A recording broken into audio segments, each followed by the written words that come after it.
Hey guys, happy Thursday and welcome to the Fox 5 Live Zone. I'm your host, Guy Lambert. Thank you so much for joining us on yet another hot day. Coming up on the show today, you heard of It's a Case of Who Done It. In this case, it's Did We Do It? Making reference to the amount of damage done to those so-called nuclear sites in Iran. We'll break it all down for you. All eyes on the New York courtroom, and that's where Sean P. Diddy Combs, that sex crimes trial case, well, it's now rested. We're going to get a report live from outside of the courthouse. And it's the video that's gone viral. I'm referring to the bride and groom who decided, you're going to get my last name. No, you're going to get my last name based on rock, paper, scissors. Oh, it's great. We'll chat about it right here on the Live Zone. But first, how about we talk about that hot forecast? Tucker Barnes joining us right here on the Live Zone. Good day, Guy. How are you? So I say we do rock, paper, scissors as to how hot it's going to be. All right. If it's going to be, I think it's going to be 95. I think you're probably going to say it's going to be a little bit warmer. I think 95. You know, I'm going to go 97. Okay. One, two. Oh, We wait, got to start go. again. 1, 2, 3, and then we do it. Okay, 1, 2, 3. Okay. 1, 2, 3. Okay. You know what? Forget it. This Great could go minds on think all alike. day, unfortunately. There you go. All right, we'll find out together what the daytime high temperature will be. Either way, it'll be unpleasantly hot. Yeah. 96, 97, Right. 95. It's all the same, really. As hot again, and yesterday we had a couple big storms during the late afternoon. Can certainly, all the players are there to do that again this afternoon. I can't guarantee you will get a storm or you won't get a storm, but at least one or two of us will later today. Already 87 degrees. We're well on our way to the 90s. You can see that haze out there accompanying our heat and our humidity, and more of the same this afternoon. Satellite and radar featuring quiet conditions and sunshine, and too much of a good thing here. I know many of us love the heat, but we're at dangerous levels here with the heat advisory in effect through 8 o'clock tonight. So we've got another heat advisory this afternoon. And at this hour, we're very dry. I do want to point out a weather feature to our north and east. Yesterday, Boston had temperatures in the 90s, and they fell in the 70s by late in the day. That is a frontal system, and we call it a backdoor front because it kind of slides down 95. Doesn't pay tolls. Yeah. Thank you for laughing at my work. Thank you, Guy. And it But, will arrive late tonight and during the day tomorrow. But most importantly, it's going to take our temperatures from the mid-90s with a heat index up over 100 today to the low to mid-80s tomorrow. Wow. Okay. So we greatly appreciate that front arriving, and it will give us slightly cooler numbers for the weekend as well. I'll show you the weekend forecast here coming up. Just a reminder, if you're out and about later this afternoon, lots of water. You protect your skin. That UV index very high. Our heat index will be about 105 this afternoon, so we've got another heat advisory in effect for our region for the afternoon hours. There's your cooler numbers tomorrow. I want to mention today, tomorrow, and we'll talk weekend. Each afternoon there could be thunderstorms kind of mid to late afternoon, but the pop-up variety. We're not talking about a major outbreak or of any severe weather. Doesn't mean that any given storm couldn't be on the strong side. It's kind of our summer pattern, but the weekend forecast featuring temps near 90. Okay. All right. It's that time of the year again, guys. Tucker Barnes joining us with all things weather right here on the Live Zone. If you haven't already done so, make sure you download the Fox Local app. That way you can take that hot forecast with you any and everywhere you go. All right, guys, we start with the Fox 5 News Alert. Iran's supreme leader releasing his first public statement since a ceasefire was declared in the war between Iran and Israel. The 86-year-old hasn't been seen in public since June 13th when Israel attacked an Iran nuclear facility and targeting top military commanders and scientists. In a video message, he said the U.S. had, quote, achieved no gains from this war. On Saturday, the U.S. hit several nuclear sites in Iran with bunker buster bombs.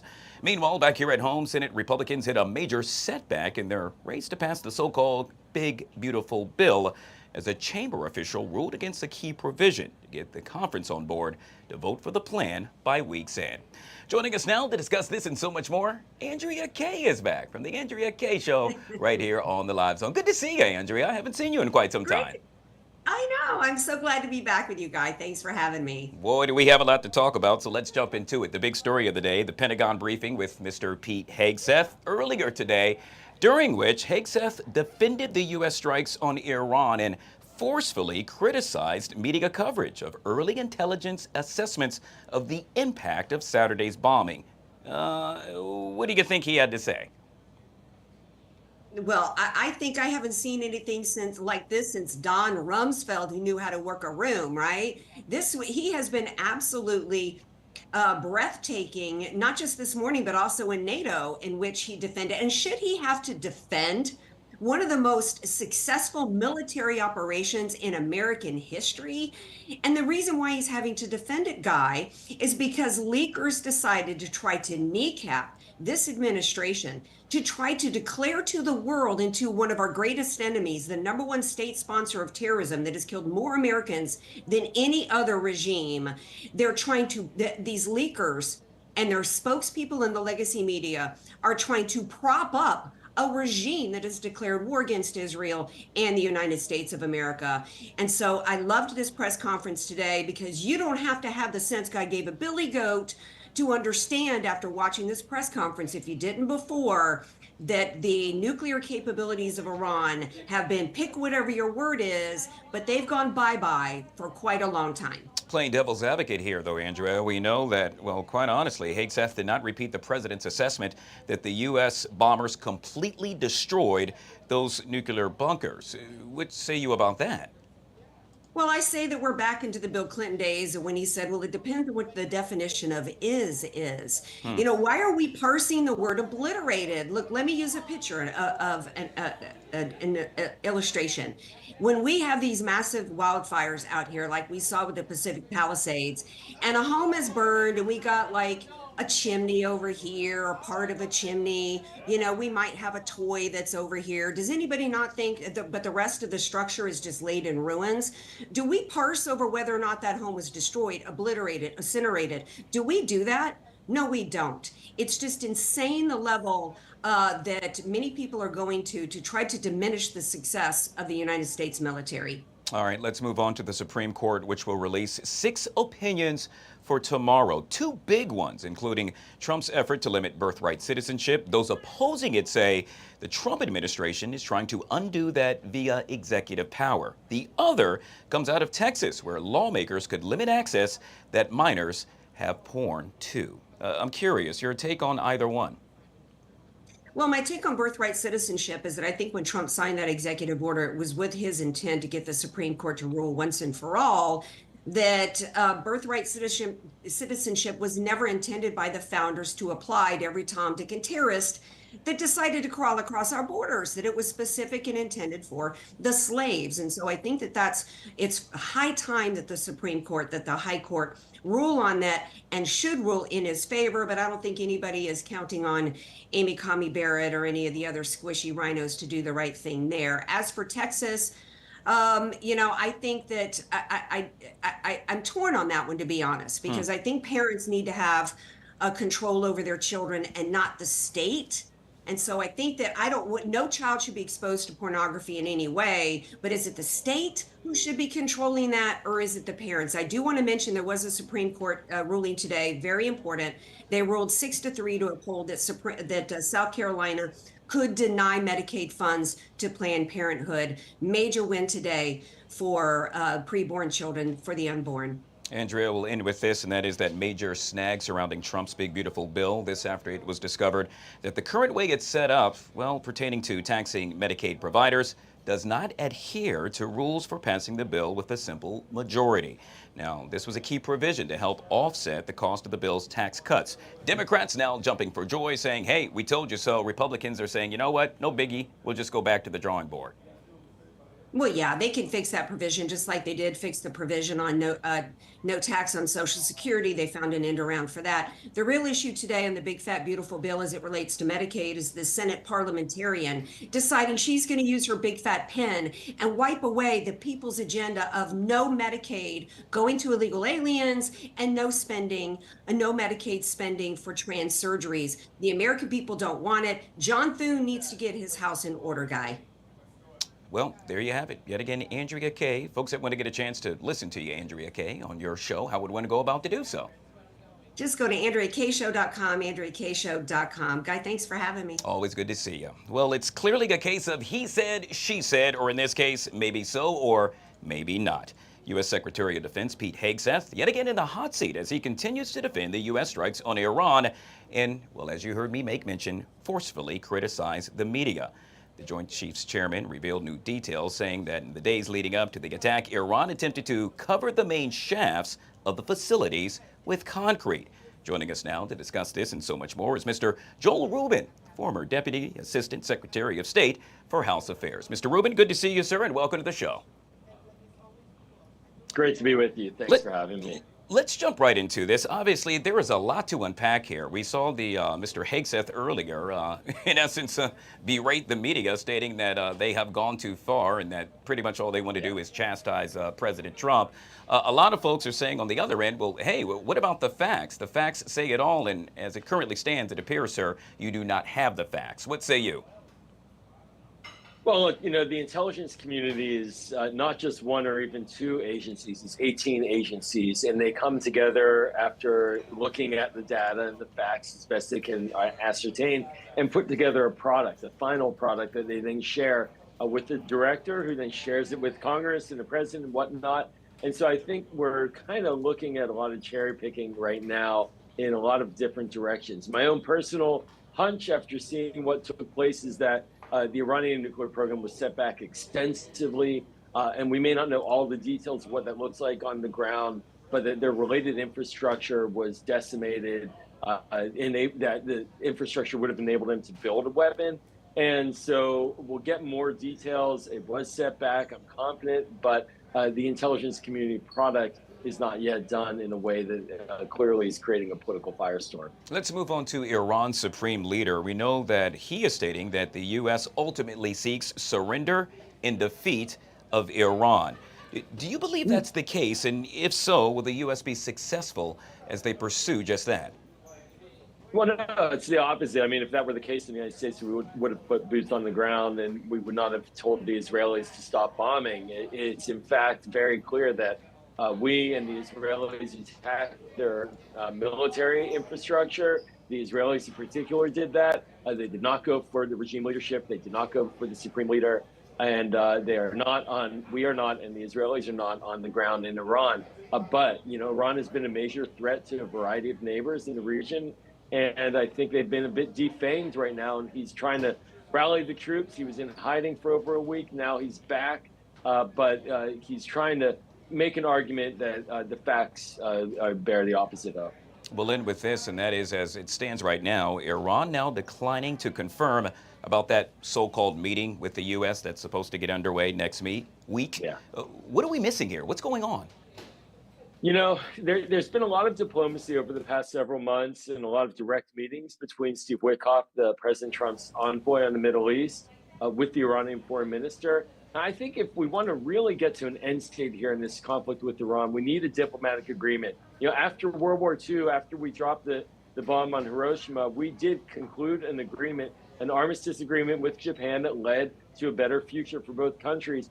That's what we need to have. And I think for us to engage diplomatically with them right now, it's a very smart move. I hope that something comes out of it that's conclusive in writing to chart a different relationship going forward. Yet again, we have been speaking with Mr. Joel Rubin, former Deputy Assistant Secretary of State for House Affairs. Mr. Rubin, truly appreciate you coming on the Live Zone. My pleasure. Well, did you hear? FICO, the company that reports your payment history and other details to lenders, now says it will monitor all buy now, pay later purchases. Now, the buy now, pay later model allows you to pay for something in monthly installments. The latest announcement means there will be more of a focus on how you manage those payments, which could affect your credit rating. To explain how, why, and when, we welcome Mr. Paul Auster. He's America's credit repairman and president of credit repair firm Better Qualified. Good to see you, Paul. Welcome to the show. Hey, thanks for having me on, Guy. So let's jump right into this. Why has FICO suddenly decided to really start, let's say, reporting our buy now, pay later activity? This is a big deal for a lot of folks. It is. There's been tremendous pressure from the Consumer Financial Protection Bureau, other legislators, to have this platform and program included and regulated like credit card debt. Because let's face it, that's really what this is. It's just a altered form of credit card debt. So let's talk about some of the dangers, if you will, for the average consumer who uses the buy now, pay later option. Because, Paul, I got to be honest with you, that's me right here. Sure. Well, when you look at, and I don't know if the marketing geniuses are targeting these folks, but the stats tell us right now that most of the people that are using this are women, blacks, Latinos, and people with lower credit scores. Those are the very people that don't need another way to get into debt. I actually changed it from BNPL, buy now, pay later, to BNPN, which is buy now, pay never. You know, they're already, in the first quarter, Klarna, one of the biggest providers of these platforms, their losses are up 17% from the year before, $136 million in defaulted loans. And the average balance now on these loans is over $700. So it just keeps getting worse and worse. So the good news is that although FICO, right? First of all, there's 28 different scoring models from FICO. Every once in a while, they release a new model.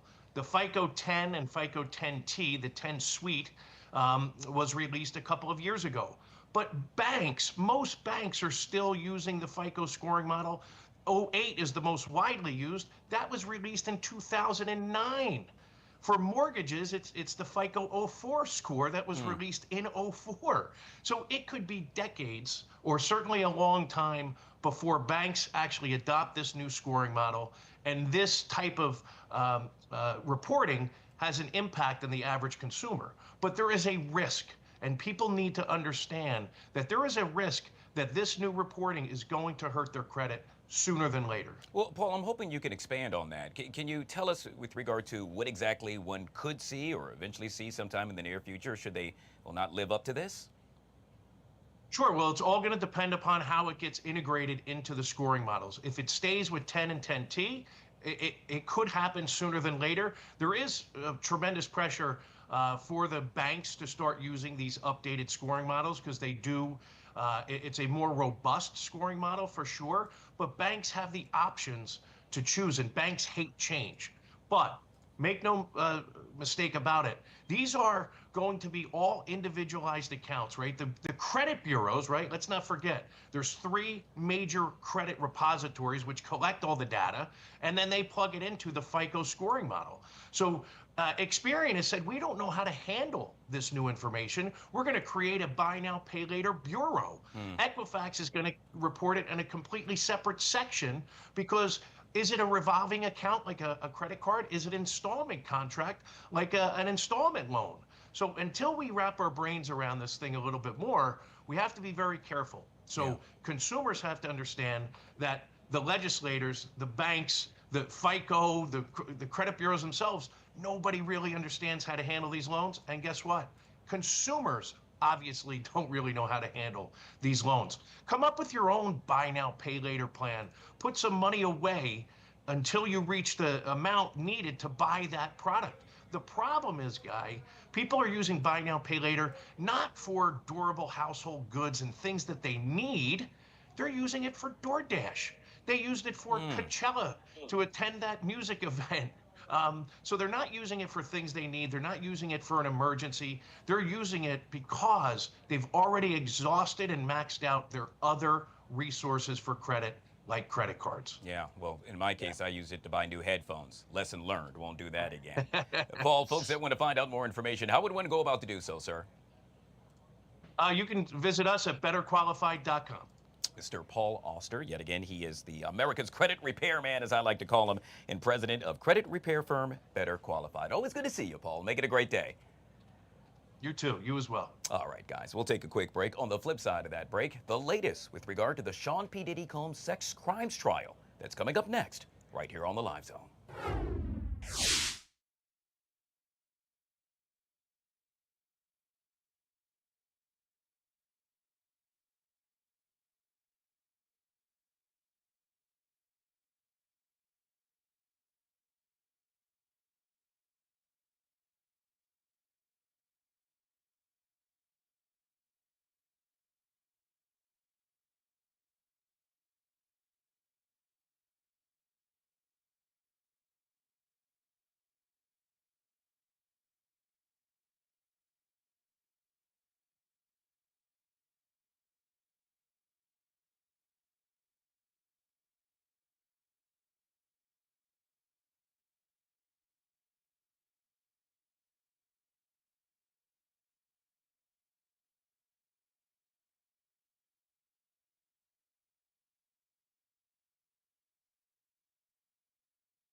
All right, guys, back here on the Fox 5 Live Zone. Now the latest on the Sean P. Diddy Combs sex crimes trial. The prosecution, as I speak, laying out its closing arguments for jurors after, count 'em, 28 days of testimony from former girlfriends, personal assistants, and federal agents. Diddy is accused of using his fame and fortune to run a decade-long scheme in which he controlled and manipulated his longtime girlfriend and others using violence and threats. Diddy has pleaded not guilty to the charges of sex trafficking, racketeering, and transportation to engage in prostitution. Joining us to discuss this and so much more is Mackenzie Joy Brennan, who is reporting from outside of the courthouse this afternoon. We're also joined by entertainment attorney and legal analyst Erica Rose. Ladies, thank you so much for joining us right here on the Fox 5 Live Zone. Mackenzie, we'll begin with you, and we know that closing arguments yet again are underway by the prosecution, who stated that Diddy was the leader of a criminal enterprise. Anything in particular pertaining to today stand out to you thus far? Well, you know, these closing arguments are performance pieces. So it's essentially who can wrap everything up well enough and convince the jury. So it's pulling together all these threads of evidence that we've seen developing over the last month. They just went through the Mann Act elements by throwing on screen 27 different male sex workers who had been hired, and evidence of each of them came out in this trial. So that's a slam dunk. I mean, I think that each of those is a 10-year sentence potentially. So depending on if we do concurrent or consecutive, could be 20 years right there. Erica, yesterday we saw the prosecution drop some of the charges. Many say it's because they failed to prove their case. I'm curious, how do you think the prosecution did overall? I think that they were hoping for a stronger case. I think that a key person in the trial was one of P. Diddy's employees who reinforced that Cassie and the other female, but especially Cassie, were willing participants. And when he was asked about his employment, he said that he would never work for a criminal. So I do feel like he was a key witness for the defense. But one good thing going on for the prosecution was the juror that got replaced this week. And a lot of people feel that by replacing the black male juror with a white male juror might work against P. Diddy. That's what the speculation is. So I could kind of see it going either way, honestly. I really don't know what's going to happen at this point. Yeah, it's the million-dollar question. Mackenzie, we know that tomorrow the defense will give their closing argument, which will be followed by the government's rebuttal before the judge charges the jury. What do you think the defense will lay out tomorrow? I think they're going to focus on a lot of, as Erica was saying, that consent element. And they really were trying to drive that home in the evidence that they produced yesterday, 2 days ago rather, that in these videos even, you can see Jane and Cassie in the context of that moment, seemingly enjoying and participating in something. Now, to me, that doesn't necessarily rebut the fact that things like Jane's rent, Cassie's career, that there was physical violence on either side, that kind of, once that's in the picture, it's hard to remove the threat of force from hanging over any consent that goes forward. But those are definitely points that the defense will drive home. Erica, despite if Diddy is found guilty in the court of law, I think it's fair to say, and I would venture for someone to argue, that he will be found guilty in the court of public opinion. I would say, yet again, his reputation is ruined. Is it not? Yes. I think it definitely is. I think the public would really like him to be held accountable to some extent, especially women. And yeah, I do think besides for his somewhat really loyal fan base, which seems to be mostly a lot of men, I do think largely his reputation, I know me, I used to be a fan of his until all this came out. So I don't think his public reputation will ever recover from this, regardless of what the verdict is. All right, we'll end with this, and I'll ask you both. What do you think the ultimate outcome will be? Mackenzie? I'm going a couple decade sentence. I really do think once you add up the years and some of the slam dunks here, he might spend the rest of his life in prison. Erica?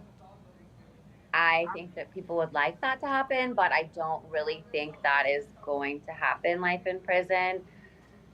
Maybe some jail time, but I'm thinking a more lenient sentence. I don't know why. That's just based on everything so far, that's just what I'm feeling. But you never know with juries. Yeah, that's the case. You never know, but we will find out very shortly. And when we do, we'll bring it to you right here on the Live Zone. Yet again, we have been joined by Mackenzie Joy Brennan. She's reporting outside of the courthouse, and legal analyst Erica Rose, both of which kind enough to join us right here on the LZ. Ladies, thank you so much for coming on the show.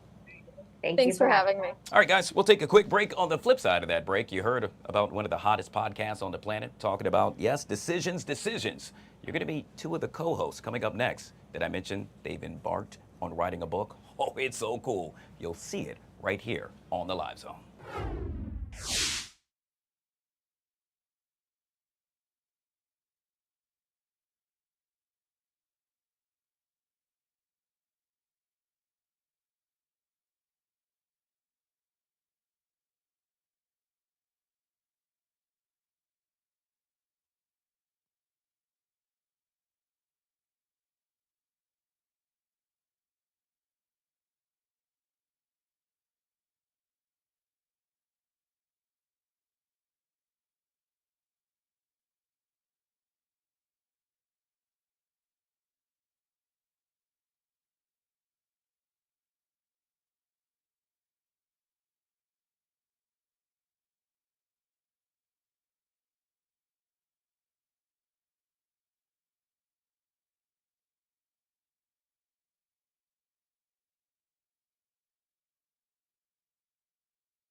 All right, guys, back here on the Fox 5 Live Zone. I have been waiting to conduct this interview all day long. What's that LA song? It's getting hot in here, so take off. Okay, there we go. Yeah. All right, It's not that hot.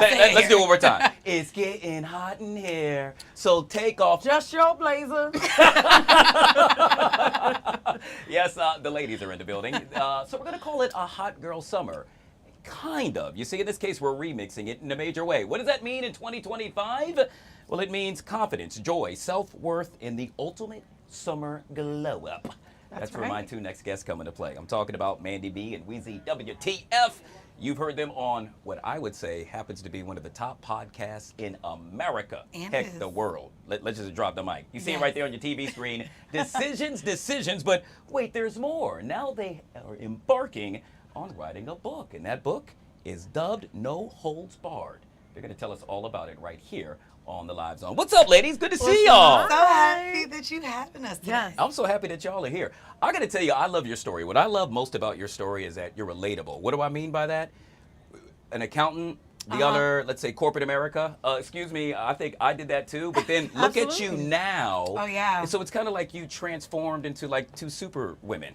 Thank you. We started our podcast 8 years ago. Wow. I was at Goldman Sachs, left and went to EY.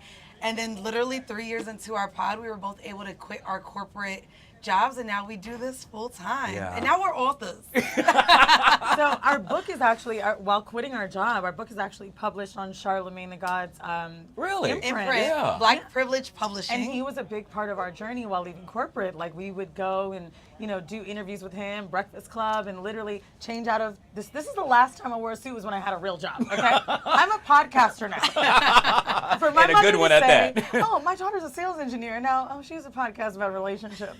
But now she's a published author.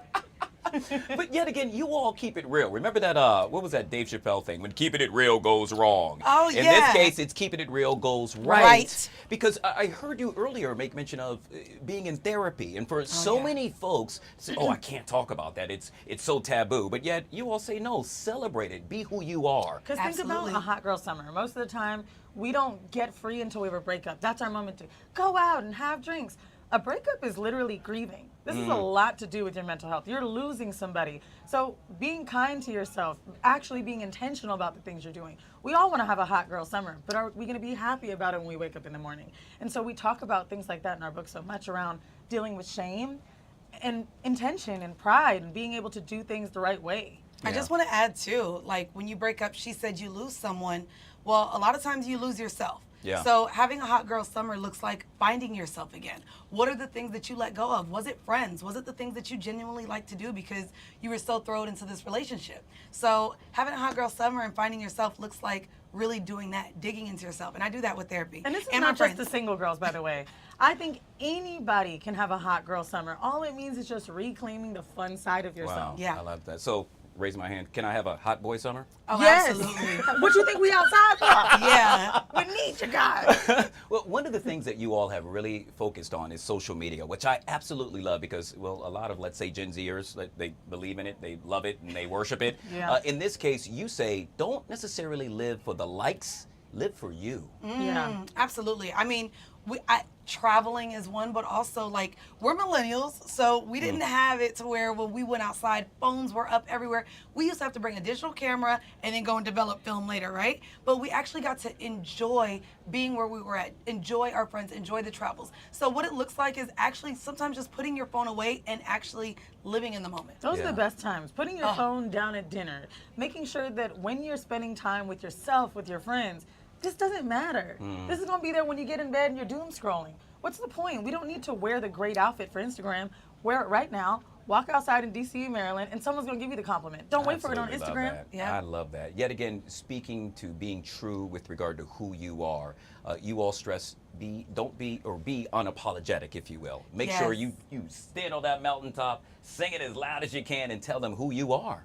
I think coming from corporate America, having to do the code switch at one point, Wow. like being able to literally exist in this world as myself, like this is how I'm able to pay for my life, right? Like literally coming out here and sharing everything about myself. And I think what makes it really dope is meeting other people that can relate to our stories, who may not have literally that courage yet to share the things they're going through. We kind of speak for them. Yeah. I always ask, especially when there happen to be new authors, your favorite chapter and why. Oh, go ahead. Okay. I can't say it. Is it top secret? It's not for Fox 5 daytime, but I will tell you. Let's sugarcoat it, There if we you go. will. I will say my favorite chapter was about discovering love. And for me, so we broke up our book into pain, pleasure, progression, and power. Yeah. Mandy and I end our book with all of these stories you've written, some sad, some funny, some silly. I found love, she found herself, and both are like, to me, what everyone needs to feel. You need to find yourself. After all of these crazy stories you're reading, right? There's a lot of therapy, like she said. There's a lot of trauma. There's a lot of tears. But guess what? I love me at the end of the day. Yeah. And so I don't think you get to the love portion of partnership without loving yourself.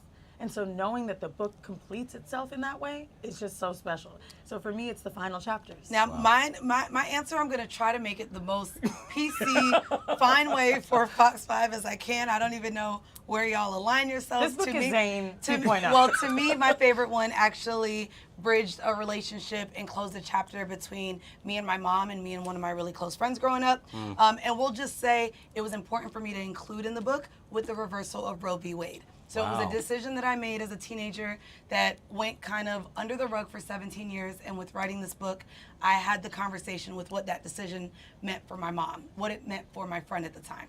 And so I'm really glad for that chapter to have, those wounds to be healed and that chapter to have closed with writing the chapter in this book. That is so awesome. Everyone's chapter will be, when they're reading, they'll connect with something different. Charlamagne's favorite was definitely every piece of Tinder I had. He was like, whoa. I didn't even read it yet, and I found out that I could have a hot boy summer. And you can. And you can. I absolutely love it. You all have a book signing today, right? Yes, we do. At Solid State Books. It's the one on 700. It's one of the numbers, H. Something Letter. H, 600 You know, H. DC 123 ABC. Elemental B. It is so like all it's the real streets. simple. The streets that go north-south are the numbers, and the streets that go left-right Guy, we don't Or have the a states. compass. Wait, and then there's the names. states. I'm like, luckily I know how to say them in alphabetical order because of a song I learned in 5th grade. A hot girl summer I've had in DC, talking to the Uber driver. I'm on Massachusetts. No, I'm not. I think I'm in Pennsylvania, DC. That's what you call a hot mess. There we go. Yeah, Mandy B and none other than WEEZY WTF. Thank y'all so much for coming on the show. Thank you for Congratulations, having us. continued success. All right, guys, we'll take a quick break. Hey, on the flip side of that break, producer Chris joins us with the sizzling topics next, right here on the Live Zone.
Testing 1 2 1 2 1 2 1 2 1 2. Copy that. Thank you. Right here.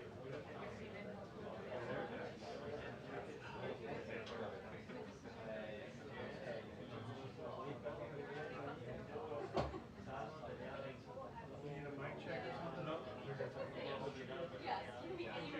Ask anything.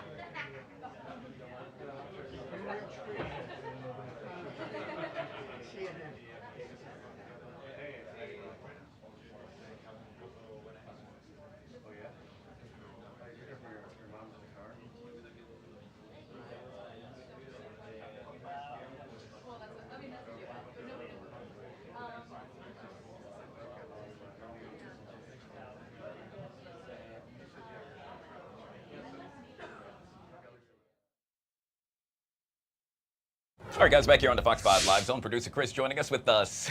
Sizzling topics. What's going on, my Guy man? Lambert, how do you possibly have me follow Mandy and WEEZY talking about a book called No Holes Barred?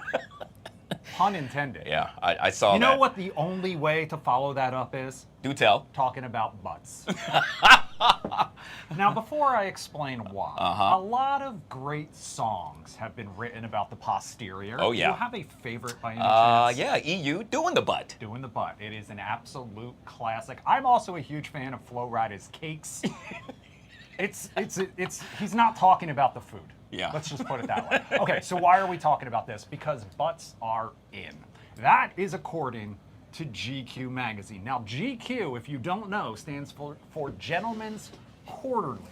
So we are talking about ample buttocks for the gentleman. We are talking about gains and glutes, because take a look at the post from the magazine. A lot of gym bros used to skip leg day. Now, every guy you know is maxing out the glutes at the gym and getting caked up right now. They say this used to be a little taboo, especially when it came to straight men.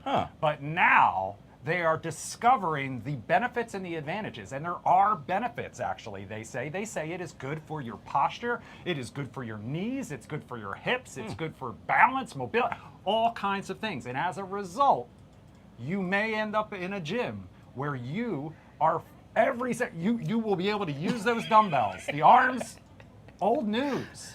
And as a result, classes with people doing bridges, squats, all sorts of kickbacks, and everything else under the sun, those machines are going to be packed. You're now competing with all of the women out there trying for that Kardashian look out there. Whatever floats the boat. That's whatever I know, you like. this guy's in the gym all the time. Okay? Not really, We've seen but the pictures. We've seen the pictures. So, every now are and you going? Are you equal? No. Equal distribution, upper body, lower body? Are you focusing on the glamour muscles, as we call it, which is the bis, tris, and the pecs? If I put on some shorts, you're going to see how skinny my legs are. The chicken legs, which I am a victim of. I've been going to the same personal trainer, shout out to Nicola, for about a decade now, and I know it's obvious. She does a great job. It's me who abuses myself on the weekends in between. But she is solely focused. Her whole mantra is core strength. And so we have never been all about just spending days, in front of the mirror with the weights, doing the curls. We're not doing the bench press.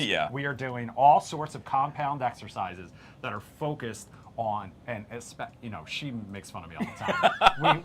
It's what we call producer butt. You spend all day sitting. It is terrible for you. It is terrible for you. Makes it And flat, as a result, some of those guys have what we call a long back, where it just keeps going down and the pants have nothing to rest on. Oh, gosh. I know. And Chad Ricardo pointed out in the Lion Lunch Hour when they talked about this, that back in the day, when we used to wear the Janko jeans and much baggier clothes, no one knew what you were hiding underneath. Now, in our age of slightly more tailored fits, the European fit. That's right. You gotta show it all off. All right. Well, whatever I got is whatever I got. Ladies and gentlemen. That's what I got. There's a lot of good ones out there. We also we sampled a little Sir Mix-a-Lot. Yeah. That's a classic. Baby's Got Back. Tweet me your favorite song about butts. Okay. Hashtag Fox 5 Live Zone. Let us know. Fox 5 Live Zone. Okay, now let's talk about Love Island and the amount of hate that it's getting. It's actually But this is your fave, though, Chris. Well, listen, I live for the trashy reality shows. If you're not familiar with this is a spin-off of the British reality show. Love Island USA specifically is what we were talking about. The new season out on Peacock right now. It features a cast of hot young people hooking up on a beach. And every single time something dramatic happens, fans go wild on social media, which happens with a lot of shows, not just this one. This show also likes to introduce some new bombshells. So once things get hot and heavy, they bring in even more attractive people. Let's just call it what it is. It has gone super viral on social media. You've probably seen a lot of clips, but inevitably what happens is someone takes it too far. And now the producers of the show have posted a message to fans on social media saying, please be kind. Friendly reminder to our Love Island USA family. We appreciate the fans, the passion for the series, and the amazing group of Islanders who are sharing their summer with us.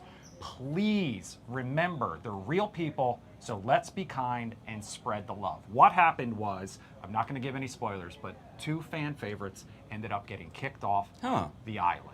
And as a result, fans revolted on social media. They started bad-mouthing other fans. They started doxing some fans, Wow. which we know always goes too far, threats, etc.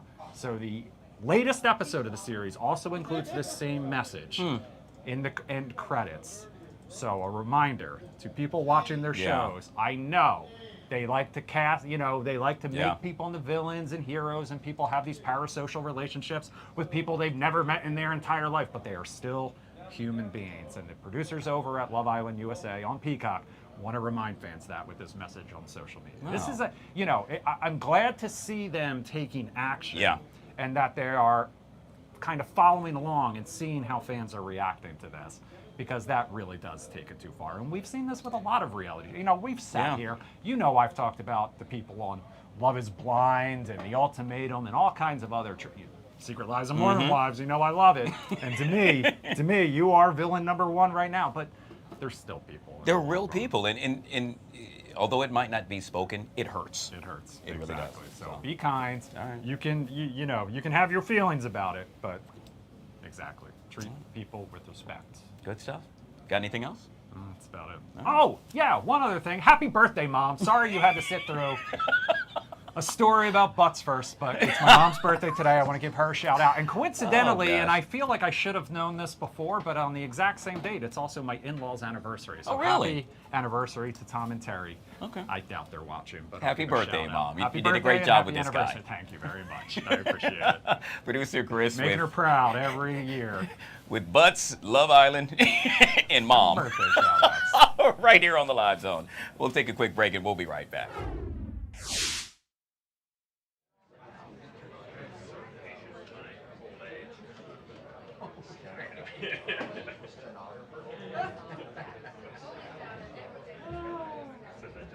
Kevin turned 42 the day before yesterday. Things were just getting started. Who's Lamar? No, Kevin D. Oh, D. Lamar is older. How old is Lamar? How old is Lamar? Huh? Oh. Oh, you're. How old is Lamar? I would say he's got to be. You think he's 60 already? I know that's what I thought maybe like 60. No.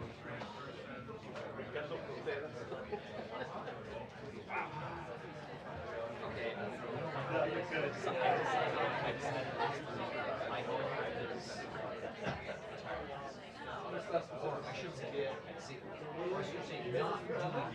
You're not going to do that. I'm going to draw a solid line. This will not, I will not be crawling around in the well at 60 years old. I will not be dealing with, I'm not going to be dealing with Boyle at 60 years old, because he'll still be here at 60.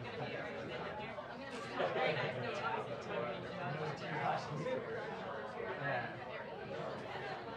No doubt about it.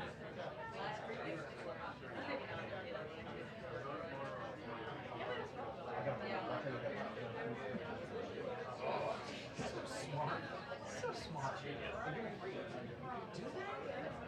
Do you need them? You're supposed to. Yeah, college. I didn't think it 68. You see that they're going to recommend it for gender longer than MNR? Really? Yeah,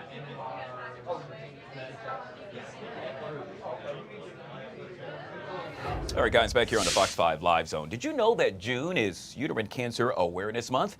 A month dedicated to raising awareness about uterine cancer, its symptoms, its risk factors, and treatment options. Joining us now to discuss this and so much more is Dr. Monica Jones. Dr. Jones, good to see you and welcome to the Fox 5 Live Zone. Good to see you too. Thanks for having me on. Yes, ma'am. Let's talk about this because I want to reiterate, this is so important, and I want to make sure we touch on this, and that's why we had you come on the show today. For folks that are still trying to wrap their heads around this, and I got to be honest with you, I was not really familiar. What exactly is the disease and how common is it? No, well, endometrial cancer or cancer of the womb is the most common cancer affecting the reproductive tract of women. And we tend to see almost 70,000 new cases each year and expected to see that this year. Unfortunately, It has surpassed ovarian cancer as being the most deadly female reproductive tract cancer. And so that's why it's so important to raise awareness, Guy. Yeah, and speaking of awareness, we need to talk about some of the things that we should look out for. I'm referring to the warning signs that women should really take heed to once they start. Yes. Usually, after women have stopped having periods, they really should not resume. It is not normal to resume periods after menopause, and that is the most common symptom that will occur with this cancer. Also, bleeding in between periods or very prolonged bleeding are also some of the warning signs that you definitely need to get checked out. And so with that being said, can you tell us about perhaps screening tests that one could actually utilize? Fortunately, the best screening test is someone being in tune with their bodies and being in tune with what's normal as it relates to their menstrual cycle. As I said, anything that's out of the ordinary, bleeding in between cycles, or very prolonged bleeding are all warning signs that will trigger a biopsy or an evaluation of the lining of the uterus with imaging. Let's talk about lifestyle changes. I bring that up because let's say we're talking about lung cancer, and we know that if you happen to smoke cigarettes or cigars or what have you, that could lead to lung cancer. Anything we should know about that perhaps one could change their lifestyle so that they could avoid something like this happening? That's a great question, Guy. You know, we tend to see these cancers in women that carry a little bit more weight than is healthy. We know that the more weight we carry as women, the more estrogen is circulating, and that is estrogen without progesterone, hormones made by the ovaries in a very balanced way, becomes imbalanced. And the more estrogen we see, the more likely you'll have trouble with a problem with endometrial cancer. So we tend to encourage people to stay within a healthy weight to decrease their risk of developing this cancer. It is no secret you are part of the Society of Gynecologic Oncology. I'm curious, anything in particular that you all have coming up that we should be made aware of? Thank you for asking that. I'm very excited about the national race to end women's cancer that is occurring in September, September 15th to be exact. September 14th to be exact. And it really is an opportunity for those of us that have had family members and those of us that are really fighting this cancer to get together right in Washington, D.C. on the Mall to raise awareness, to maybe raise funds, and to really support women that are affected by this cancer, and to try to do what we can to prevent it in the future. So September 14th is the day we will be in Washington, D.C. with the Foundation for Women's Cancer Race to End Women's Cancers. Dr. Jones, you just made mention of family members, and it's no secret, or perhaps it is for folks that aren't aware, but with regard to uterine cancer, it really happens to affect women that look like, well, both you and I, that happen to be African American. Can you elaborate on that? Yes, we do know that African American women do have or do suffer higher rates of adverse outcomes related to this type of cancer. And we know that's true because some of the more aggressive forms of this cancer tend to affect African American women more commonly than non-Hispanic white women. Therefore, unfortunately, we do see higher rates of death. And in fact, most women with these more rare forms present with more advanced stages, and that is why they tend to have worse survivals. Dr. Jones, folks that would like more information, how would one go about to get that? You can always use the Foundation for Women's Cancer as a resource. That is www.foundationforwomencancer.org to get more information. They have information for healthcare professionals as well as for lay individuals to learn more. Good stuff. Yet again, we have been speaking with Dr. Monica Jones. Truly appreciate you, Dr. Jones. Thank you so much for coming on the Live Zone. Thank you, Guy. Have a great day. You too.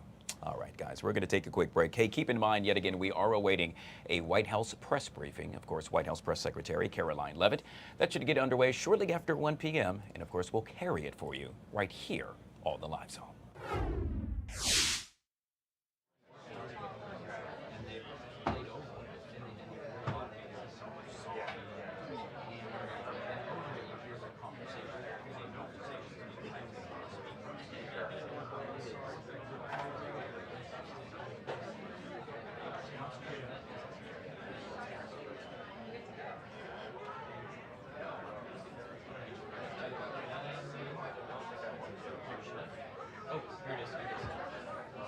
Oh my God, that's terrible.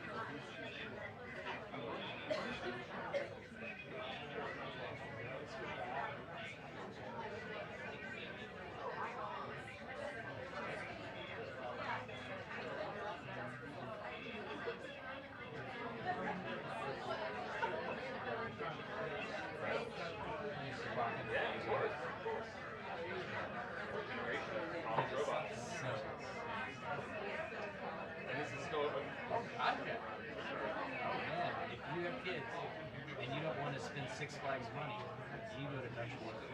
Question: do they frown upon like early 30s? They need all the money they can get. This is you. I can feel it. This is you. Yeah, yeah. That's not very common. Not everything is understandable. Good fact check. All right, guys, back here on the Fox 5 Live Zone. Feeling good on a Feel Good Thursday, Baby Friday, as we call it. Everybody always has their cute little names for Friday, I got right? mine from Sylvia, our digital content producer. Little baby Friday. Just little baby. Almost Friday. That's what everybody's. Almost Friday. Annie Mae joining us with our Thursday Talkers right here on the Live Zone. Yep. So let's jump into it. We have 3 good ones. This last one I cannot wait to get to. Okay. We'll start it off with, are you a pet owner, by the way? My parents have 2 dogs. Okay. I personally am not, but I know the pet owner vibes because I grew up with 2 dogs. I grew up with, I think, 4 or 5. I don't know. I lost count. Oh I don't my have. I'm too gosh. busy now. That's too much. Me too. Yeah. That's my thing. I can't have my own. But if you live in Maryland and you happen to be a pet owner, well, apparently you happen to live in a state that loves to celebrate your dog's birthday. That's cute, though. But wait, there's more. Outside of that special day, owners in Maryland now know their pet still deserves extra attention, which might be why they're most likely to pamper their dog or cat. I don't get it. Trust me. I think you should have like your pets be part of your family, but people go overboard sometimes. gosh. And people being Jacqueline Jacqueline will come over to me and say, "Here's my little." She has like a little Zoom camera thing for her dogs on a daily basis, and she watches them walk around. It's just there are so many people that like overly pamper their dogs that I just think it's the silliest thing. You know who I think started it all? I'm coining this. Paris Hilton. I was gonna say Paris Hilton. She that was little purse little dog. purse dog. I Remember love that a back purse in the dog, day? Trust me, but Before I think it's a little then, much. I mean, dogs it was okay for them to stay outside all day. Yeah. I think Peter's gonna call me now. Peter's coming for you. Oh my gosh. Now it's just, we treat them better than humans. Well, So- yeah, my mom feeds him like organic food, and he takes anxiety medication. He gets acupuncture. I'm not joking. Oh my gosh. He gets doggy acupuncture. We had a segment here at Fox about doggy Really? acupuncture, which I'm like, okay, come on now, like it's a dog. We have had like pampered dogs, and then we've had like a dog that we got from like the pound. That he would eat everything. He was chilling. He would growl if you'd touch his food. That's the kind of dog I want in my life. Oh, well, I think I want to be your mom's dog. Pampered, acupuncture, How could I dog think that? acupuncture. Like, come on. Oh, gosh. Hey, we talk about this all the time, Annie Mae, and that is finances and what Yeah. it takes in order to be, let's say, successful well, let's just say financially fit. In this Yeah. case, we now will have a new study that talks about what it is to be happy and calm. Apparently, it all boils down to one habit. In this case, save your money and pay off your credit cards on time.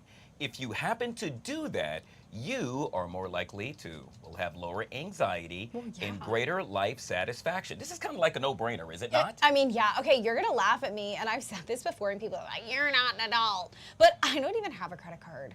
I pay everything on a debit card, everything that I need to, and then I pay my rent through my bank account. Like, I just, for some reason, and I understand every reason, be like, you need to build credit, and I do because I have a separate credit card that's like a family credit card that I've had for years. So that's not besides the issue. But I just, for some reason, like the idea of having money, seeing it, and seeing it go in and seeing it go out. Like I don't like the idea of like essentially being in debt, right? Or owing any money or having like a mortgage. I pay my rent every month. Obviously that'll be different down the road once I purchase a house, but it's like I will never like the idea of kind of being in debt to somebody. And eventually I'll get a credit card and I'll do what you're supposed to do because you're supposed to build credit. But right now I don't have it, and I'm chilling. That is, I see it go in, I see it go out, and I don't have any credit card debt. So to all of you out there that are shaming me that have $30,000 in credit card debt, I don't want to tell you, I don't have that. So. Well, guess what, Annie Mae? You're not alone. Hey, he's like, I only have a debit card. Thank I do this you. same thing. Oh my God! Thank you. I had to show it as proof. Oh my God. God! I do not want to get caught up in that whole credit card debt thing. And this so, is the best day of my I life. did have a secured credit card. It was like for $100, but that was just to maintain credit, to build credit. But I don't need it. There's a reason that all of these people are in gajillions of dollars worth of credit card debt. It's because it's the buy now, pay later, and you never pay later. Yeah. You never pay later. I don't have that problem. Yeah. I am anxiety free. Well, not in life, but in terms of finances and credit cards, I'm a little bit more less anxiety for that. All right. Well, speaking of anxiety, this is the one I've really been waiting to get to. Now, just imagine this: you're the bride, and there's a groom, obviously. I sure hope so. Yeah. And you all have just, let's say, gotten married. Now the question is, which last name are you going to take? Oh. How do you decide that? Well, a couple now going viral with the way they decided to do it. Would you believe they did rock, paper, scissors? Oh my God. 3 and out. So they did it 3 times. Yeah. The first time. 2 out of 3. 2 out of 3. How do you ever say it? The first time, the groom won. Okay. The second time, the bride. Any guesses as to? I feel like she won. She did. And the crowd went bananas. And the crowd went wild. I actually like that. I think that's really cool. Okay, I want to hear your point of view as a man, how you would feel if you had to take a woman's last name. I said this before because, well, you and I are in the business of we're identified by our name. Exactly. So Annie Mae, well, I know that's not your last name, Yeah. but Guy Lambert for me. Yeah. And so if I were to take on someone's last name, it would somewhat, let's say, hamper my ability to continue to excel. Your brand. Yeah, my brand. And so the same thing with her. If she has, a last name, and she doesn't have to take mine. Yeah. But I wouldn't change mine to hers. Yeah. Either way. I'm extremely traditional in the sense where, like, I will 100%. There's no thought in my mind whether or not I would take his last name. It's just that I don't use a last name on air because when you have a name like Annie Mae, you don't really need a last name on air. But I don't know because I've had this conversation before, like whether or not I would take my boyfriend's name to me on air. Yeah. I just have never had a name on air as long as I've been on air. So I think it would be a little bit weird if I like randomly changed it now. It would be different. But I also, you know me, I'll do literally whatever I want and I don't care. So if that's what I decide, like, sorry, tough it out. Like, I have a new last name, I have a new name added. So, I mean, but I'm super traditional in the sense that, like, I will 100% take his name every time. But I also have been watching The Crown recently and talking about, like, Queen Elizabeth and her, like, having to take, like, the name of the guy that she married and then obviously not doing so because it wouldn't have been the royal family of Windsor, you know? So that, I understand situations like that. I'm not royalty, so I can't do that. But it's like different situations regarding like doctorates and you wanting to use your own last name. I totally understand. It's up to you. You know? Here's the thing. We both love coffee, correct? Yes. This is my coffee I just brought in. Oh my God. So I think we should do this. We'll do a bet. Whoever wins this rock, paper, scissors challenge we're about to do 2 now out of 3. has to buy. No, just one. Just one? You gotta go. Just one? Okay, ready? 1, 2, 3. Okay, one more! One more? So that was both scissors, Because we right? both did. Okay. 1, 2, 3. I think we're both buying our Hey own guys, coffee. I guess we'll just have to, buy each other coffee. The perils of yeah. live television. Annie Mae joining us. We'll do the third one We'll do it tomorrow. Right here on our Thursday Talkers on the Live Zone. We'll be right back.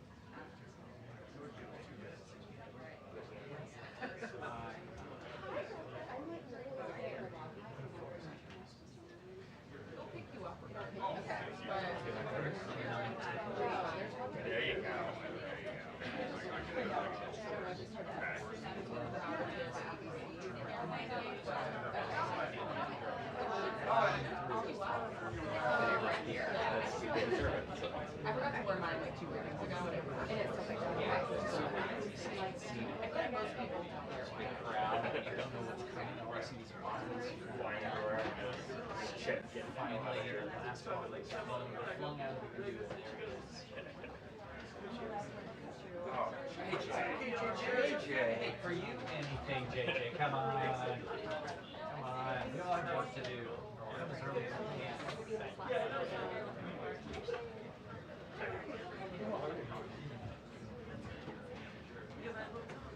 Colin, congratulations on you. Good to see you.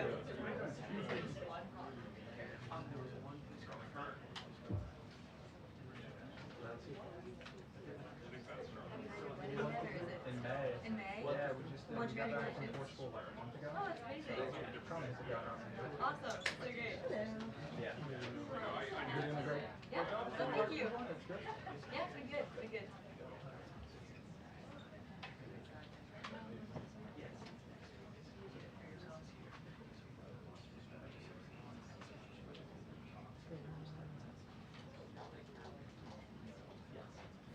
All right, guys, back here on the Fox 5 Live Zone, you are taking a live look at the press briefing room, if you will, inside the White House. We were given the 2-minute mark just about a minute ago or so. So Caroline Leavitt should be approaching that podium any minute now. This comes on the heels of Iran's Supreme Leader releasing his first public statement since a ceasefire was declared in the war between Iran and Israel. Now, the 86-year-old hasn't really been seen in public since June 13th, when Israel attacked a nuclear facility and targeted military commanders and scientists in Iran. In a video message, the Supreme Leader said, well, U.S., quote, achieved no gains from this war. Obviously, on Saturday, the U.S. hit the Iranian nuclear sites with bunker buster bombs. Meanwhile, back here at home, well, a lot of talk on Capitol Hill. Senate Republicans had a major setback in the race to pass that so-called big, beautiful bill as a chamber official ruled against a key provision to get the conference on board to vote for the plan by week's end. We also know that earlier today, Pete Hegseth, well, he had a lot to say. Let's hear what the press secretary has to say as well. Here's Caroline Leavitt. Good afternoon, everybody. Good to see all of you. With President Trump as commander-in-chief, the world is a much safer place. After decades in which past presidents coddled and enabled the world's leading state sponsor of terrorism, President Trump finally ended the immediate threat of a nuclear Iranian regime. Following President Trump's command, the most powerful military in the history of the world executed massive precision strikes on 3 of the Iranian regime's key nuclear facilities. The objective of Operation Midnight Hammer was to destroy the regime's nuclear enrichment capacity and stop the grave nuclear threat posed to the United States, Israel, and the rest of the free world. The mission, which will go down in the history books, was an overwhelming success. Secretary of Defense Pete Hegseth and the chairman of the Joint Chiefs of Staff Dan Raisin Kane covered the operation in great detail at their briefing this morning at the Pentagon, and I encourage every American to watch it. As President Trump has said repeatedly, the United States of America has the greatest, fiercest, and bravest armed forces ever to stride the face of this earth, and we couldn't be more grateful and proud of our nation's warriors. The Iranian regime was weeks away from being able to produce a nuclear weapon that would threaten the entire world before President Trump took this decisive action on Saturday night to obliterate their nuclear capabilities. The contrast in leadership could not be more clear. Barack Obama and Joe Biden sent pallets of cash, American taxpayer dollars, in a failed attempt to buy the Iranian regime's compliance with a weak and ineffective deal. President Trump sent a fleet of American warplanes to destroy Iran's ability to produce a nuclear weapon. The United States and the entire world are safer because of this president's decisiveness. Despite agenda-driven leaks by the fake news media aimed at undermining this incredible accomplishment achieved by President Trump and our brave fighter pilots, there is broad consensus emerging already that Iran's nuclear capabilities were indeed destroyed. The United States, Israel, the United Nations, and even Iran all agree they can no longer build a nuclear weapon. So why did the president immediately turn to obliterating after the Iranian nuclear threat? Securing peace. Within 48 hours of the devastating strike, President Trump and his team brokered a historic ceasefire between Israel and Iran and officially ended the 12-day war. The Middle East is now shifting away from chaos and bloodshed and moving toward the beginning stages of a new era of peace and stability that President Trump has long called on them to achieve. This was unthinkable at this time last week, and this is what peace through strength looks like. Under President Trump, America will relentlessly advance our interests without being dragged into endless wars. His fearless leadership guarantees America is once again respected across the world. Just look at what he was able to accomplish at the NATO summit in the Netherlands. Many of you were there. Our allies agreed to invest 5% of their GDP annually in defense because President Trump demanded it. This will be the most significant reinforcement of NATO's collective defense in the history of the NATO alliance. And as a result, the United States of America will carry less of the burden, and our NATO allies will be stronger than ever before. As NATO Secretary General Rutte put it, for too long, one ally, the United States, and our taxpayers, I may add, carried too much of the burden of that commitment. And that changes today. President Trump made this change possible. We will produce trillions more for our common defense to make us stronger and fairer by equalizing spending between America and our allies. This is the Trump effect. This is what the president meant when he declared that America is back. Now, back here at home, Americans are paying much cheaper prices for gasoline this summer, as both the Wall Street Journal and the New York Times pointed out today. Here's how the Wall Street Journal put it. Hitting the road this summer won't bring as much of a big hit to your wallet. The national average for a gallon of regular gasoline is about 23 cents cheaper than this time last year.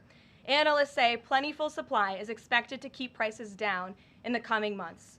These are the cheapest gas prices at this point of the summer since 2021. And despite all the doom casting from liberal pundits, oil prices on Tuesday were lower than before the Israel-Iran conflict began. As President Trump continues to unleash American energy, our country will have even more efficient, reliable, and affordable energy to protect our national security and fuel our people. Later this afternoon here at the White House, the president will host a One Big Beautiful event in the East Room to rally Republicans to get the One Big Beautiful bill across the finish line. At that event, he will be joined by everyday Americans from across the country who will massively benefit from the common sense policies and provisions within this bill. This is the largest tax cut for working and middle-class Americans in history, and it's going to put more money into the pockets of hardworking Americans. Families will see an average increase in take-home pay of more than $10,000 per year. Americans earning between $30,000 and $80,000 per year will see a 15% tax cut. Overtime and tipped workers will save thousands of dollars annually. And our amazing seniors will receive historic financial relief by reducing the tax burden on their Social Security benefits.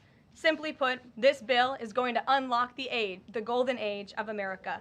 And we look forward to continuing to work with the Senate and the House to see this bill on the president's desk for signature by Independence Day. Here in our new media seat today, we have Colin Anderson with the Washington Free Beacon, who will kick off our question and answer. Colin, go ahead.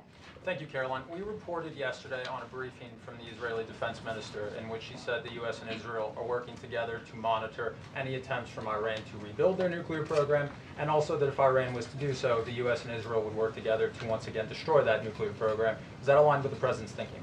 Look, the president, as I said in those opening remarks, Colin, and thanks for being with us today, views the Middle East on its way to peace and prosperity.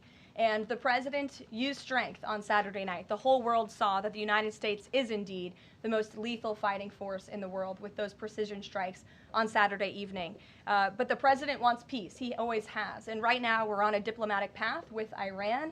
The president and his team, namely Special Envoy Witkoff, continue to be in communication with the Iranians and especially our Gulf and Arab partners in the region to come to an agreement with Iran. As for our alliance with the State of Israel and that friendship and that partnership between the United States and the State of Israel, I would argue it has never been stronger. And we see a new era in which perhaps some of these Gulf and Arab states can sign on to the Abraham Accords. That was one of the president's most signature accomplishments in his first term, and he'd like to see more of those countries sign on in this second term. And so we look forward to sustaining a long and durable peace in the region, and the president wants to do that through a diplomatic solution. But as he proved on Saturday night, he's not afraid to use strength if we need to do it.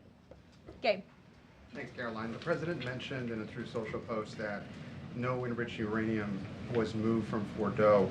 What about the other two sites, Isfahan and Natanz, and how can the president be so sure that no uranium was moved? Well, what I can assure you is that the United States and our intelligence agencies and Director Ratcliffe and the President's entire national security team were obviously watching these sites very closely in the weeks and the days leading up to the attack on Saturday, which I will add was one of the most secretive and successful operations in United States history. I think many of you in this room would agree with that because none of you in this room knew about the strike on Saturday until it took place. So we were watching closely, and there was no indication to the United States that any of that enriched uranium was moved prior to the strike. From any of the sites? Correct. And then one more Ryan. thing, Caroline. Next week, the president mentioned there to be talks with Iran. He didn't mention any details, and Iran has not confirmed them. Can you share any details about any potential talks next week? We don't have anything scheduled as of now, but I spoke to our Special Envoy Witkoff at length this morning, and I can assure all of you we continue to be in close communication with the Iranians and through our intermediaries as well, namely the Qataris, who have been an incredible ally and partner throughout this entire effort. And as I said, this administration is always focused on diplomacy and peace, and we want to ensure we can get to a place where Iran agrees to a non-enrichment civil nuclear program. And there are many other requests that the United States has. Those details continue to really, they're just starting. Of course, the operation was just on Saturday night, but we are in touch. And if there is a meeting, we will let you know, as we always do. Brian.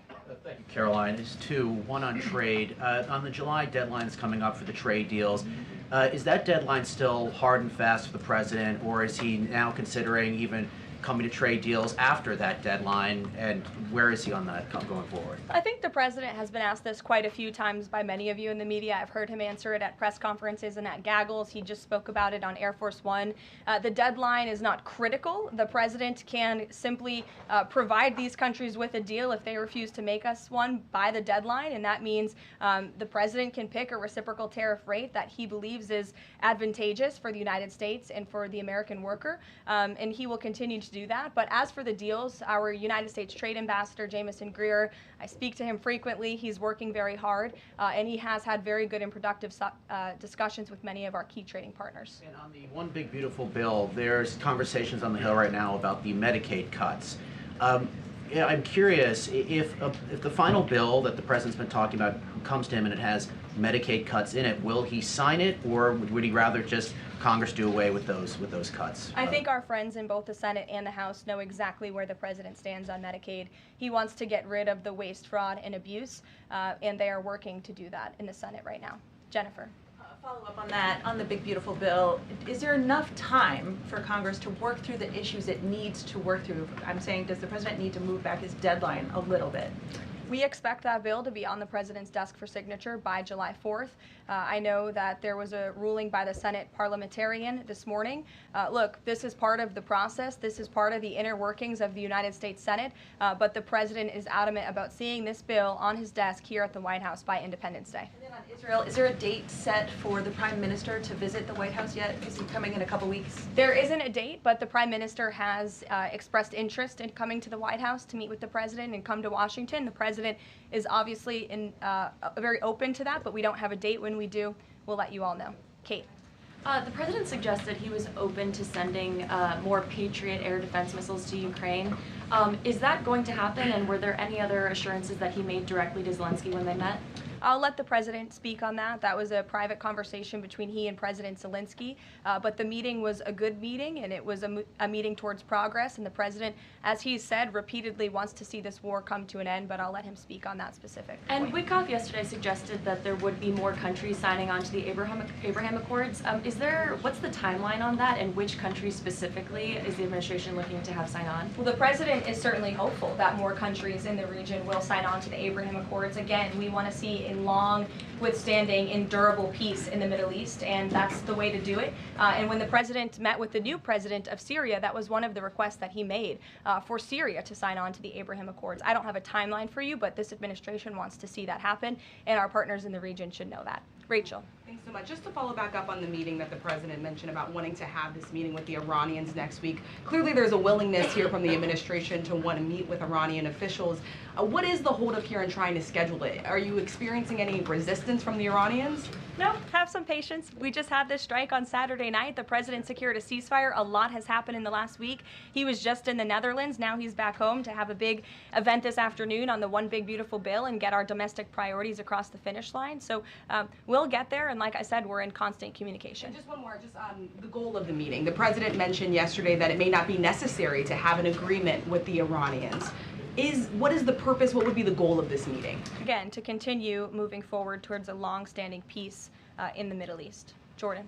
Yes, Caroline, thank you. So the president had some harsh words for both Israel and Iran on Tuesday as he was departing from the NATO summit after they both violated the ceasefire. He said, what's your response to Americans who are worried the peace isn't going to last and think that Israel is trying to plunge us into another endless war on their behalf? I think the fact that the president was able to successfully negotiate a ceasefire when nobody thought that was possible, it was a surprise to everyone in this room. It was a surprise to the world, but the president got it done because he wants to see peace in this world. He does not want the United States to be dragged into these conflicts. Again, he's not afraid to use strength if he has to, but the president has already proven he can put America first and deliver on peace at the same time. They're not mutually exclusive goals. And then one more.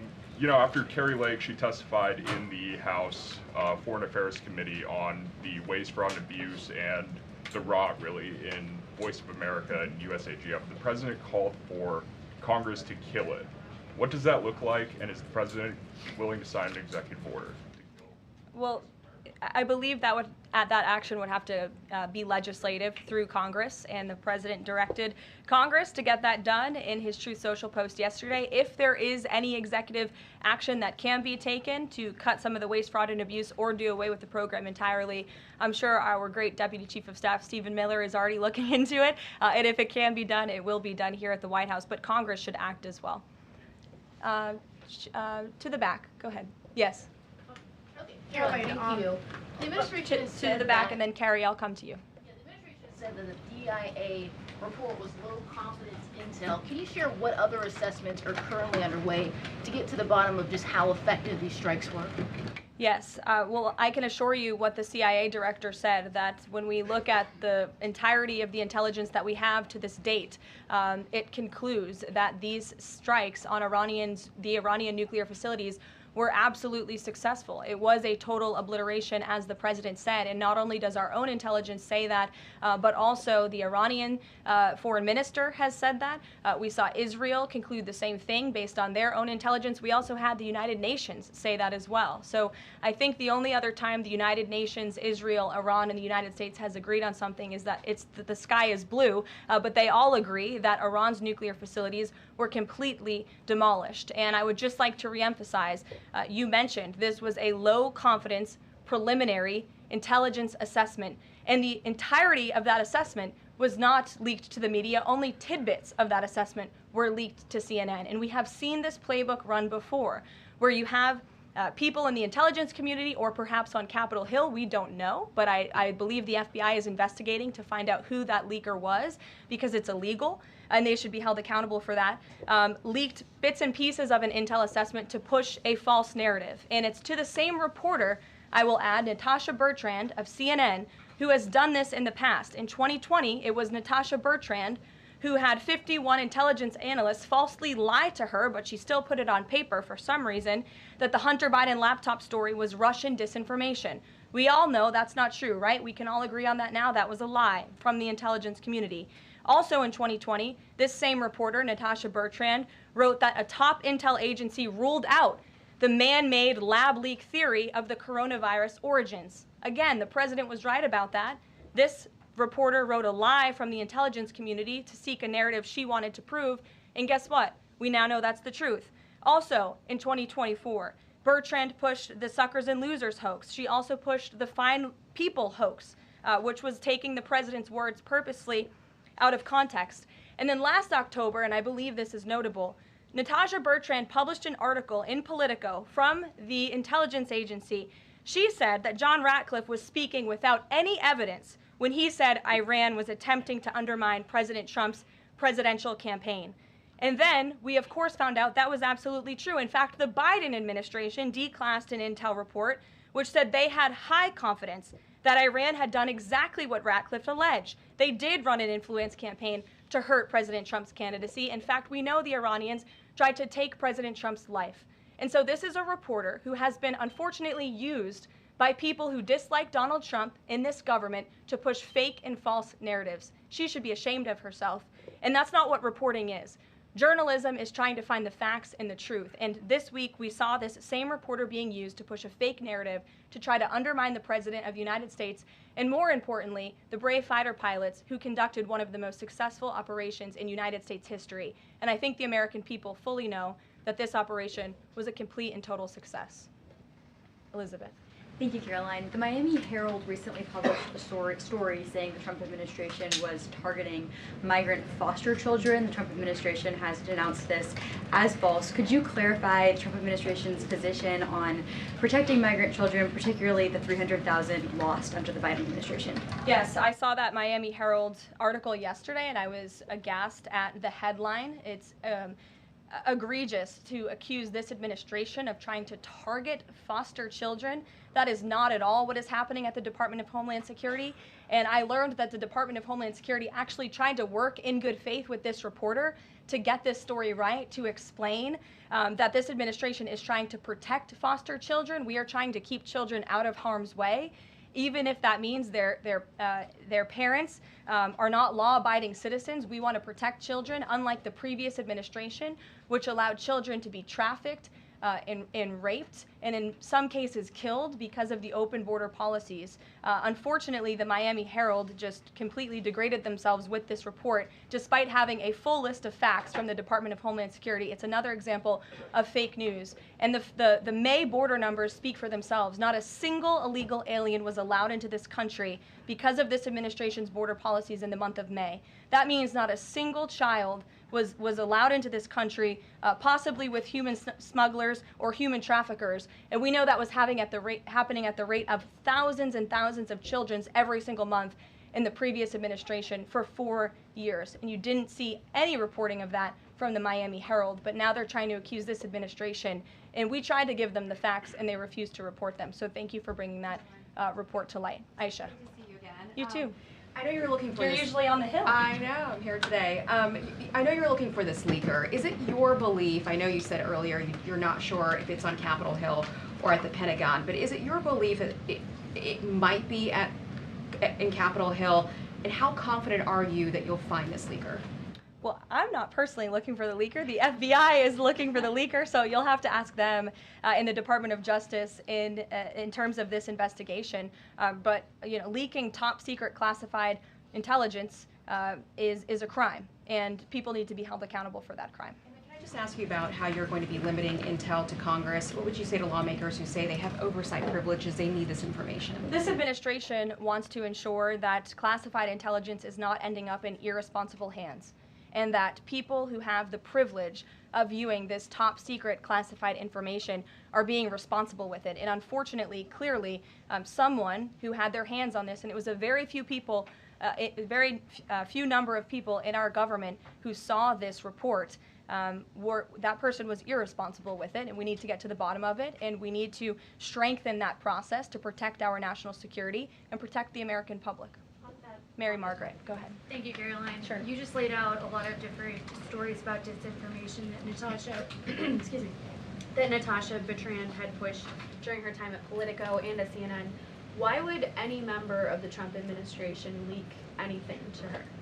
Well, again, as I just said, we're investigating who that leaker was. It could have been someone in the intelligence community, or it could have been someone on Capitol Hill who had access to this document.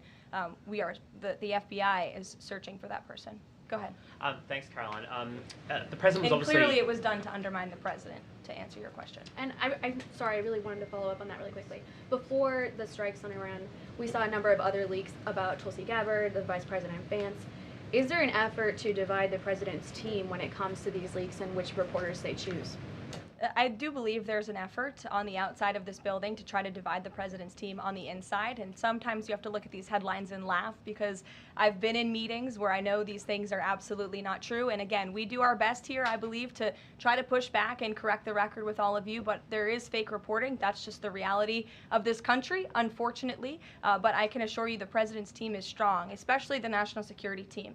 Everyone is very proud of the president, of our commander-in-chief, and of our military for the successful operation that took place on Saturday night. Thanks, Caroline. The President was obviously very pleased with getting his NATO allies to increase defence spending. He's made the same demands of Asia-Pacific allies of the United States, including Australia, where I'm from. How does the NATO result impact negotiations with Asia-Pacific allies? Does it, for say, strengthen the President's resolve to say, well, you know, our NATO allies have done it, now you need to do it too?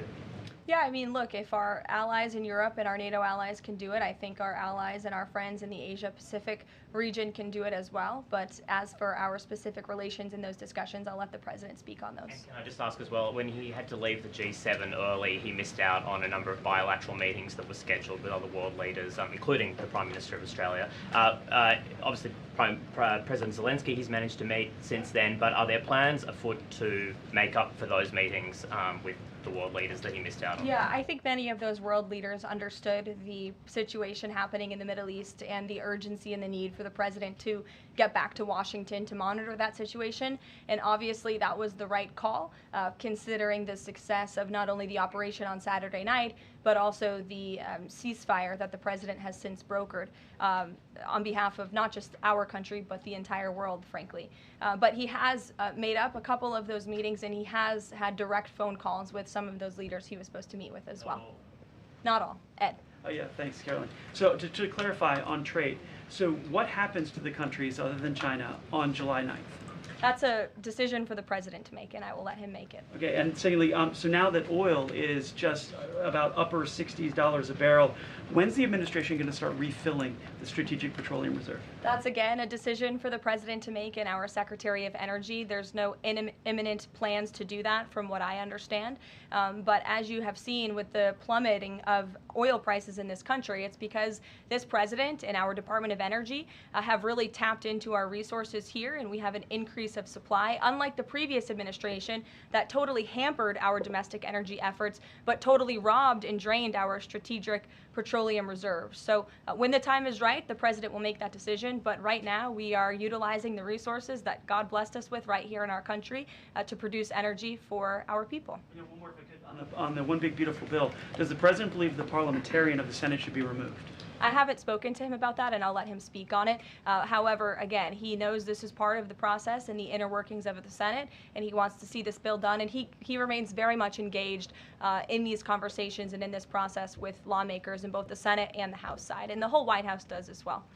In the back. Yes, Libby. Thank you, Caroline. Earlier today, the president stated that these photos out of Bordeaux that were showing nuclear materials being removed, suspected of showing that, were just concrete workers. What intelligence is that based upon? Look, the president shared that statement with all of you, and I already answered the question about whether uranium was moved prior to the strike, and the answer is no. Is there a chance that the DIA report becomes public at any point? I don't think this administration is going to get into the habit of sharing classified, top-secret information. Those classifications exist for a reason, and I wish everyone who had the privilege of looking at these documents would respect that. Daniel? Thank you, Caroline. You've been emphatic that the president's expectations for the One Big Beautiful Bill to hit that July 4th deadline. You had a big meeting on Capitol Hill yesterday with the Republican Study Committee. Did you walk away from that meeting pleased with what you heard? Did it bolster your confidence that Congress is able to meet that the expectation of the president? Yes, I did. The camaraderie at the Republican Study Committee was great. Members, expressed, their feelings about the bill, but as we saw, the bill passed through the House, despite many people believing it could not. So the House is ready to receive this bill back from the Senate so they can pass it and bring it to the president's desk. So it was a great meeting, and Republicans are very unified. And we also talked about the mayoral race in New York City and how the victory of the Democratic primary candidate really shows how far left and unhinged the Democrat Party has become. And Republicans truly are on the right side of every issue in this country. We are on the side of no men in women's sports, on the side of low taxes, secure borders. So that was the topic of discussion. And the unity was strong and the camaraderie was high. And I know everyone looks forward to being here at the White House for the bill signing next week. Sure. Thanks, Caroline. The Supreme Court ruled this morning that South Carolina is allowed to deem Planned Parenthood as not a qualified healthcare provider, and that will block it from receiving Medicaid funds. Does the White House have a statement on that ruling, and would the president support a standalone bill from Congress to defund Planned Parenthood at a federal level rather than letting each state determine it? I'll let the president speak on that legislative priority, but as for the Supreme Court ruling, the president has always maintained that Americans should not be forced to violate their conscience and their religious liberty by having their tax dollars fund abortions, and we're glad the Supreme Court ruled on that side today, or yesterday. Then on Iran, but on a domestic matter, in January, President Trump revoked security details for several former administrations, including Mike Pompeo, Mark Milley, and John Bolton.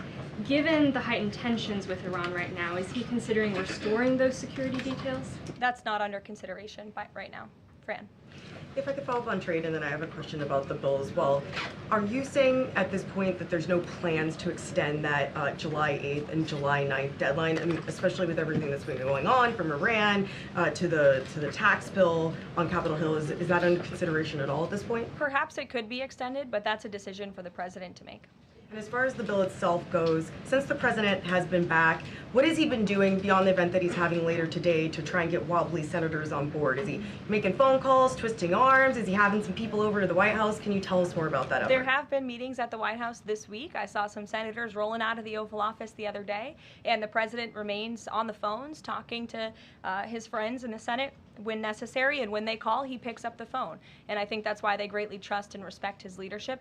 And we're having that big event later this afternoon at 4 o'clock. I would encourage you all to tune in. We're going to have some great everyday Americans who are in attendance. We'll have some tipped delivery drivers. I think we're going to have a barber from the great state of Arkansas here in attendance.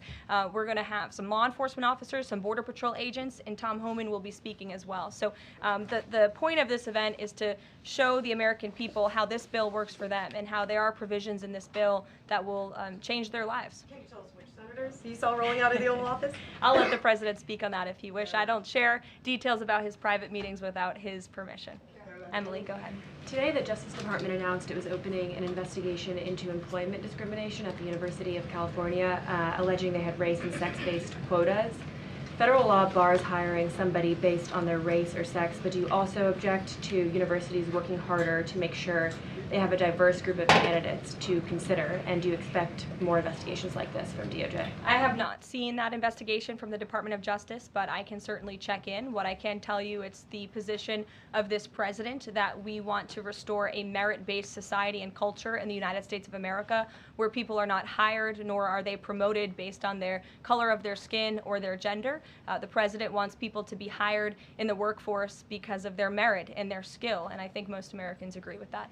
I'll take one more. Carrie, because I promised you earlier.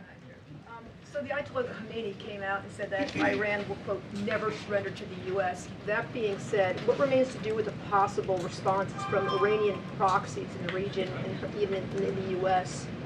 Look, we saw the Ayatollah's video, and when you have a totalitarian regime, you have to save face. I think any common sense, open-minded person knows the truth about the precision strikes on Saturday night. They were wildly successful, and it's what led to the ceasefire agreement between Israel and Iran, which the president is very grateful for. And the United States of America remains prepared to defend our assets and our personnel in the region. And again, I would just emphasize the success of the strike that took place on Saturday night, and the world is a safer place because of it. Thanks, guys, for coming today, and you'll see the president at 4 o'clock. Thanks. All right, guys, there you have it. White House Press Secretary Caroline Leavitt touching on a number of things, stating that under the Trump's leadership, America is now respected throughout the world. She also touched on gas prices, stating that they are at its lowest they've been since 2021, despite doom casting surrounding the turmoil in the Middle East. With regard to the strikes that took place in Iran, she's stating that they were absolutely successful and that the FBI now looking for the person who leaked the information surrounding the U.S. intel on the bombing of those sites yet again in Iran. We'll take a quick break and be right back. This is the Fox 5 Live.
How about we talk about that hot forecast? Tucker Barnes joining us right here on the Live Zone. Good day, Guy. How Good are day. you? So I say we do rock, paper, scissors as to how hot it's going to be. All right? If Yeah. it's going to be, I think it's going to be 95. I think you're probably going to say it's going to be a little bit warmer.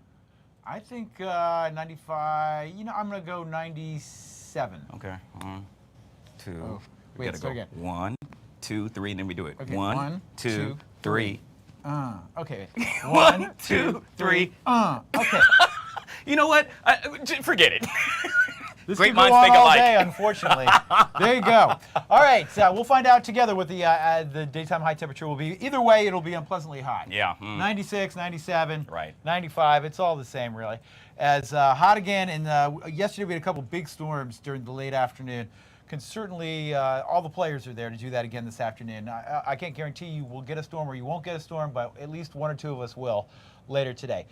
Already 87 degrees. We're well on our way to the 90s. You can see that haze out there accompanying our heat and our humidity, and more of the same this afternoon. Satellite and radar featuring quiet conditions and sunshine, and too much of it, too much of a good thing here.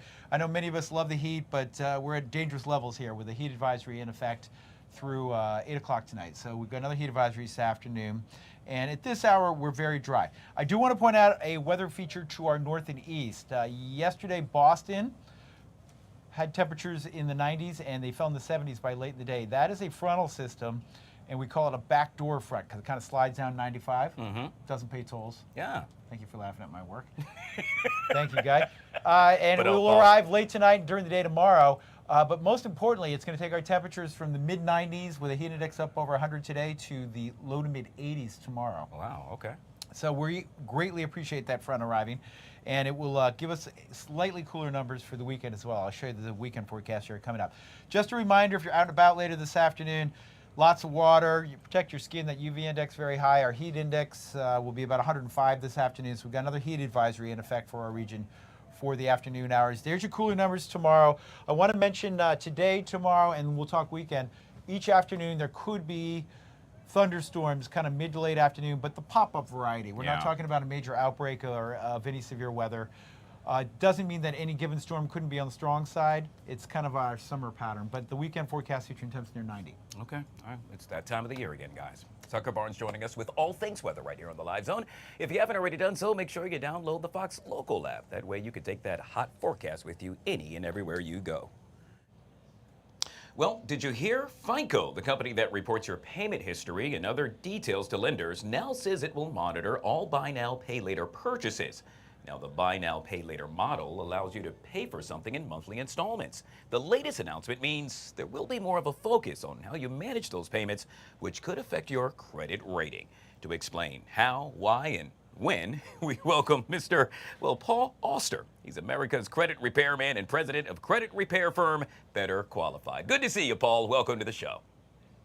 Hey, thanks for having me on, Guy. So let's jump right into this. Why has FICO suddenly decided to really start, well, let's say, reporting our buy now, pay later activity? This is a big deal for a lot of folks. It is. There's been tremendous pressure from the Consumer Financial Protection Bureau, other legislators, to have this platform and program included and regulated like credit card debt. Because let's face it, that's really what this is. It's just a altered form of credit card debt.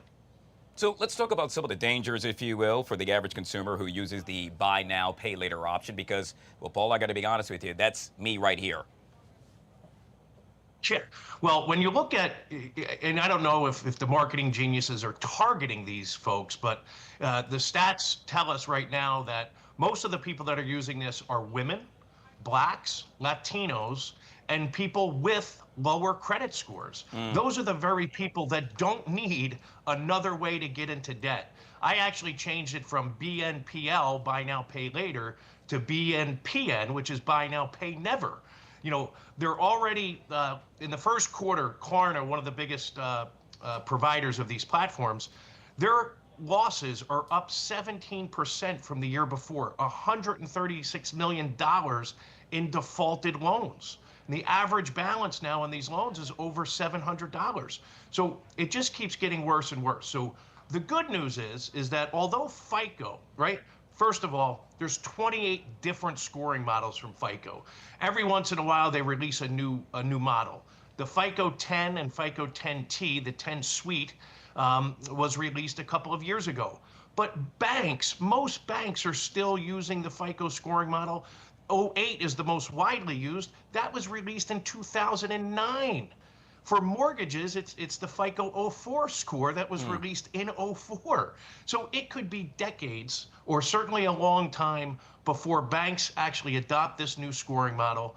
And this type of reporting has an impact on the average consumer. But there is a risk, and people need to understand that there is a risk that this new reporting is going to hurt their credit sooner than later. Well, Paul, I'm hoping you can expand on that. Can you tell us with regard to what exactly one could see or eventually see sometime in the near future should they not live up to this? Sure. Well, it's all going to depend upon how it gets integrated into the scoring models. If it stays with 10 and 10T, it could happen sooner than later. There is tremendous pressure for the banks to start using these updated scoring models because they do. It's a more robust scoring model for sure, but banks have the options to choose, and banks hate change. But make no mistake about it. These are going to be all individualized accounts, right? The credit bureaus, right? Let's not forget, there's 3 major credit repositories which collect all the data, and then they plug it into the FICO scoring model. So Experian has said, we don't know how to handle this new information. We're going to create a buy now, pay later bureau. Equifax is going to report it in a completely separate section because is it a revolving account like a credit card? Is it an installment contract like an installment loan? So until we wrap our brains around this thing a little bit more, we have to be very careful. So consumers have to understand that the legislators, the banks, the FICO, the credit bureaus themselves, nobody really understands how to handle these loans. And guess what? Consumers obviously don't really know how to handle these loans. Come up with your own buy now, pay later plan. Put some money away until you reach the amount needed to buy that product. The problem is, Guy, people are using buy now, pay later not for durable household goods and things that they need. They're using it for DoorDash. They used it for Coachella to attend that music event. So they're not using it for things they need. They're not using it for an emergency. They're using it because they've already exhausted and maxed out their other resources for credit, like credit cards. Yeah, well, in my case, I use it to buy new headphones. Lesson learned. Won't do that again. Paul, folks that want to find out more information, how would one go about to do so, sir? You can visit us at betterqualified.com. Mr. Paul Auster, yet again, he is the America's credit repair man, as I like to call him, and president of credit repair firm Better Qualified. Always good to see you, Paul. Make it a great day. You too. You as well.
All right, guys, just like that, back here on the Fox 5 Live Zone, Sylvia, our digital content producer, joining us with all things you are clicking on at home, and that's www.fox5dc.com. Yes, that's got it right. accurate. You got it right. All You right. always get it right. Cool. Good stuff. Good to see you. Good to see you as well. Baby. Friday. Here we go. Here we go. We got our days together today. Uh-huh. A lot of people smiling today because of what Yes. happened last night. Exactly. We know that the NBA draft took place last night, and the Wizards kind of came home with some younger picks. Now, we know that the Wizards are kind of known as a younger team in general, and last night only made them even younger. So they ended up choosing Trey Johnson, a 19-year-old, and also an additional 19-year-old Will Riley. Trey is a Texas shooting guard. Yep. Will Riley coming from Ontario, Canada. Now, this was kind of a shakeup that took place because initially the Wizards had locked down a totally different player. Yep.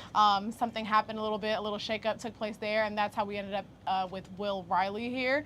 Now, this is actually exciting, you know, for the team.